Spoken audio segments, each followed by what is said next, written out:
Is your team struggling to keep up? The secret to scaling success could be in your SOPs. Standard operating procedures can change your business from chaos to successful overnight.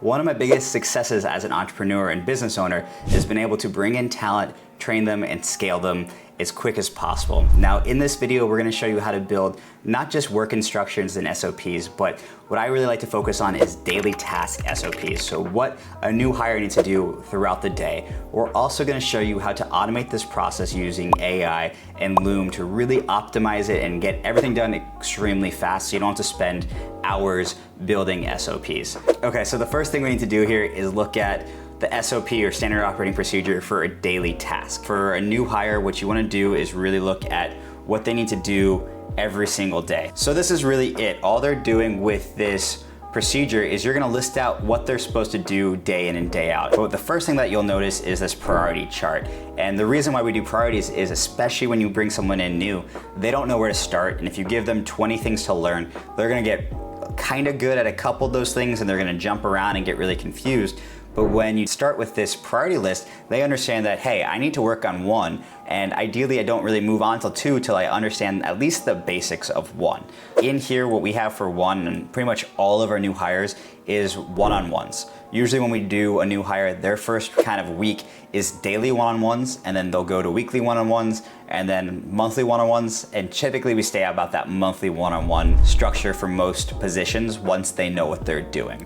Now, the next piece of this you'll see is notes. So for a lot of these, I will link to other trainings, other work instructions, similar to this, where they can watch a video, and then I'll show you how you take that video, transcribe it, use AI tools, give detailed step-by-step tasks so they can follow it really clearly. Now, the next piece to this, estimated time. When you bring in a new hire, you won't know exactly how long it's gonna take, but you also wanna make sure that you're balancing quality with production. So a lot of times people wanna come in, they wanna really impress you, they wanna do a great job, and they're gonna spend hours working on something that should have only been a 15-minute task because there might be no return to that, but it's just something that needs to be done. So, it's not client-facing, no one's getting paid for it, but the process needs to be done, so it's a 15, 20-minute task, they're auditing something, whatever that is. So that's why time is so important here. The next piece of this is your skill set level and understanding of that. So typically we do 1 to 10, whereas 10 being the highest you understand it.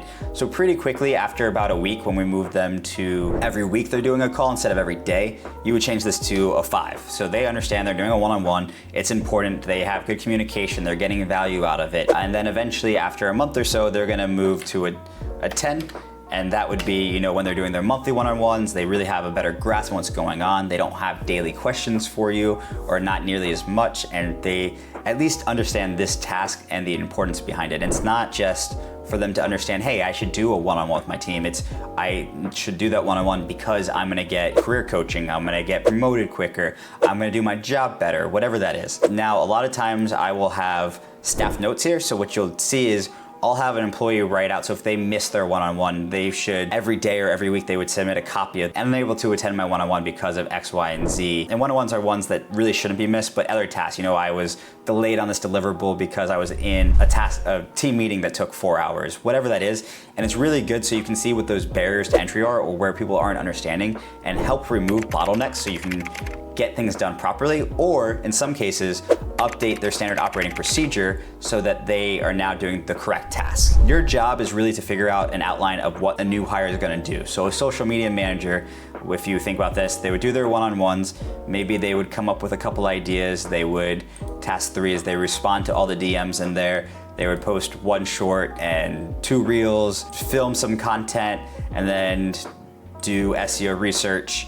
And then at the end of the day, I always like to put in almost everyone's standard operating procedures, training and education. The training and education is so important for every employee. For the first 3 to 6 months, their training and education should just be learning their job, learning their SOP, learning their work instructions, figuring out what needs to be done to be successful in that role.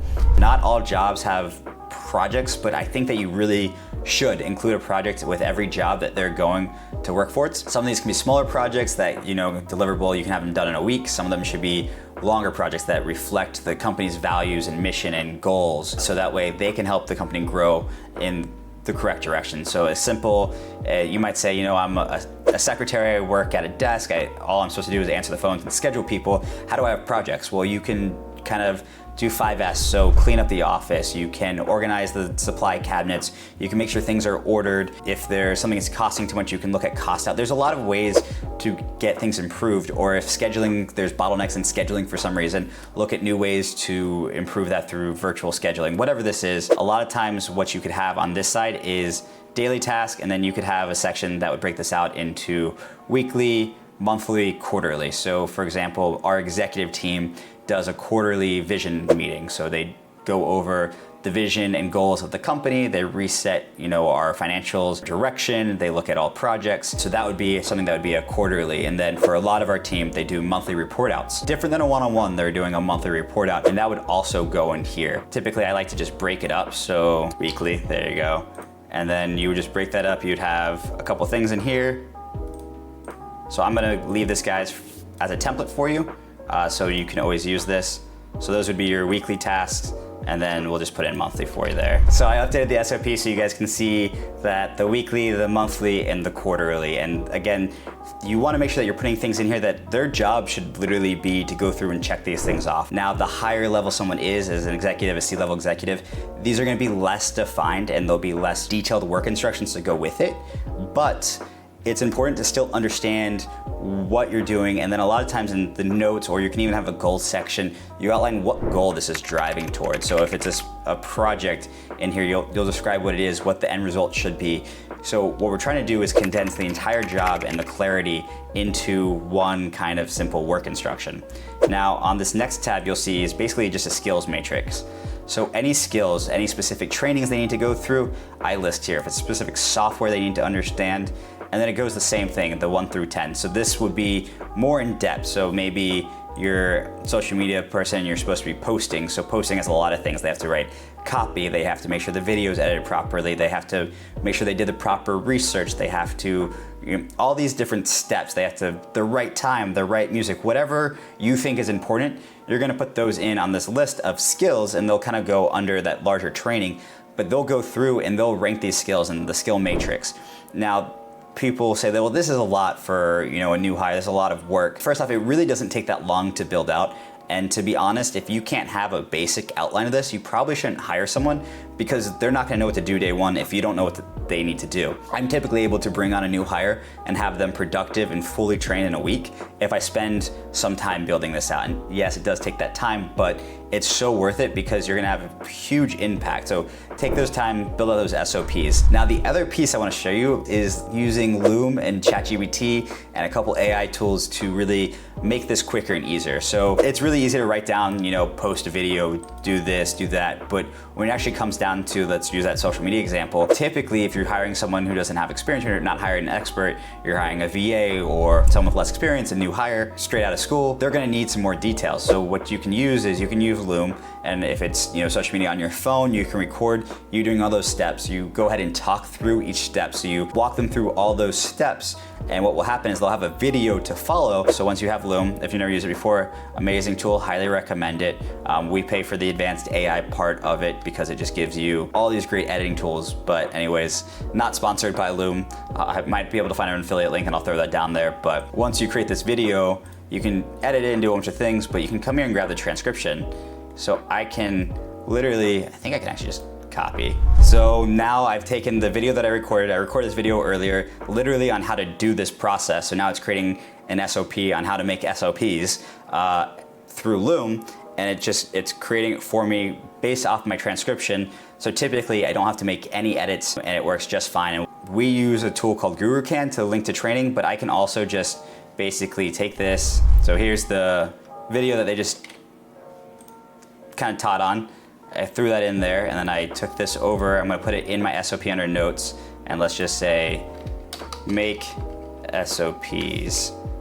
So their job is to make SOPs, and then I can basically I'll take this title, how to create an SOP, I'll put it into my notes, and then I will just take this and link to it. And link to it, there you go.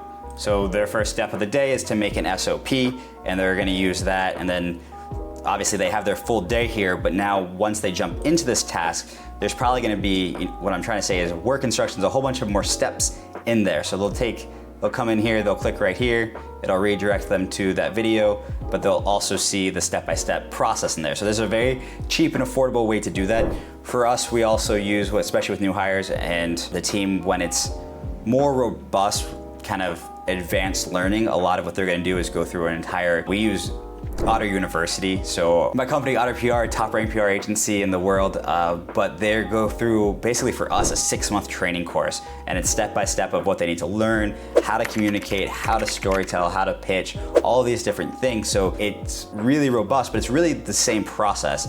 And even with all of that, every new hire is getting their basic SOP, and that way they know what their expectations are. So if they come in as an assistant, what those steps are, what they need to be doing daily, who they need to be talking to. Basically, the last thing to this onboarding process and this SOP for any new hire is there are certain people in a company that have expertise, and what I think is one of the best onboarding processes is to have a new hire interview, sit down and talk to them, say, hey Scott, go talk to our CEO. What I'd like you to get out of this is X, Y, and Z. Talk about leadership, talk about strategy, planning, talk about company vision, and then go talk to our COO and talk about, workflows and process development, problem solving, whatever it is.